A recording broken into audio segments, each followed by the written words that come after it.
Assalamualaikum warahmatullahi wabarakatuh. Terima kasih kepada teman-teman semua yang sudah mengklik video ini. Di video ini disajikan tentang contoh pidato atau ceramah singkat yang bertemakan Isra Mi'raj Nabi Muhammad SAW. Naskah pidato yang dibuat ini dapat dijadikan bahan referensi bagi kalian yang ingin belajar berpidato, siswa untuk tugas sekolah maupun lomba. Semoga bermanfaat.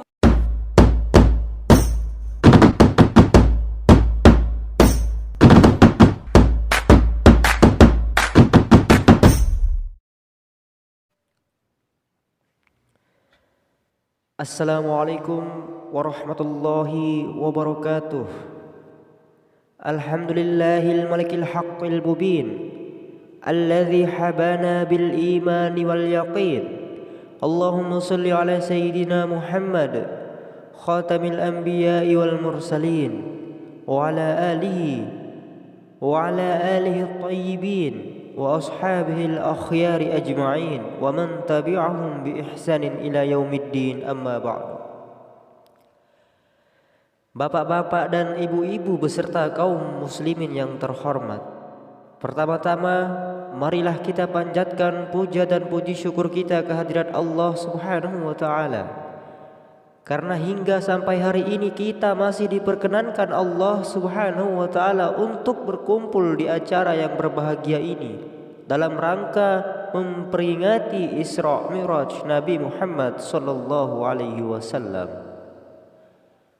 Salawat serta salam kita hadiahkan kepada baginda Nabi Muhammad sallallahu alaihi wasallam, karena melalui beliaulah kita semua memahami ajaran-ajaran Islam, sehingga kita dapat membedakan mana yang hak dan mana yang batil.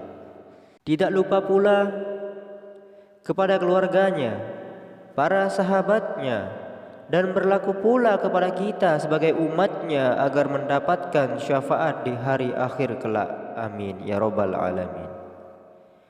Para hadirin yang berbahagia, kita semua pada saat ini berada di bulan Rajab, di mana pada bulan ini telah terjadi peristiwa yang paling bersejarah dan tidak boleh dilupakan oleh umat manusia. Utamanya adalah umat Islam itu sendiri. Karena pada bulan Rajab itu telah terjadi peristiwa besar, yaitu Isra Mi'raj.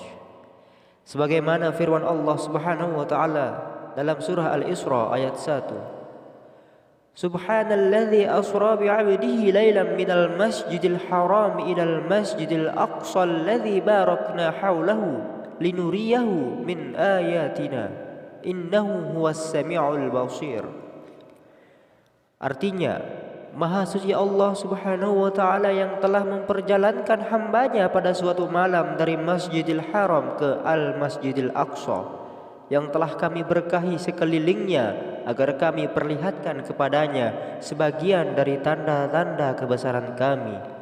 Sesungguhnya ia adalah Maha mendengar lagi Maha mengetahui. Menurut arti bahasa, Isra itu berarti perjalanan di malam hari. Akan tetapi secara syariah, Isra adalah perjalanan malam hari yang dilakukan oleh Rasulullah sallallahu alaihi wasallam dari Masjidil Haram ke Masjidil Aqsa yang penuh mengandung rahasia dan keajaiban. Sedangkan menurut Mi'raj, menurut bahasa yaitu jenjang naik. Akan tetapi yang dimaksud di sini adalah naiknya Rasulullah sallallahu alaihi wasallam dari Masjidil Aqsa di Baitul Maqdis sampai naik ke tempat tertinggi yang dinamakan Sidratul Muntaha.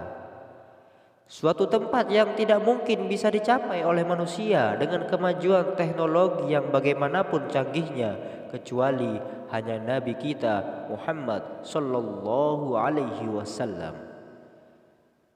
Disitulah Nabi Muhammad sallallahu alaihi wasallam menerima langsung dari Allah Subhanahu wa ta'ala mengenai solat 5 waktu yang wajib dikerjakan olehnya dan seluruh umatnya.